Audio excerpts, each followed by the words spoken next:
How to log out of Fishdom account. Hi guys, it's Mikran from Gaming for Beginners. Today I am going to guide you how to log out of Fishdom account.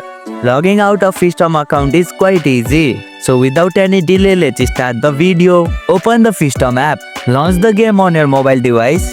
Go to setting. Tap on the gear icon in the top left corner or right corner of the main screen to access the setting menu. Access account setting. Look for an option like account setting, profile or connected accounts.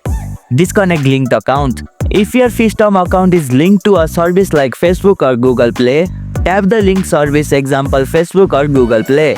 Select disconnect or log out.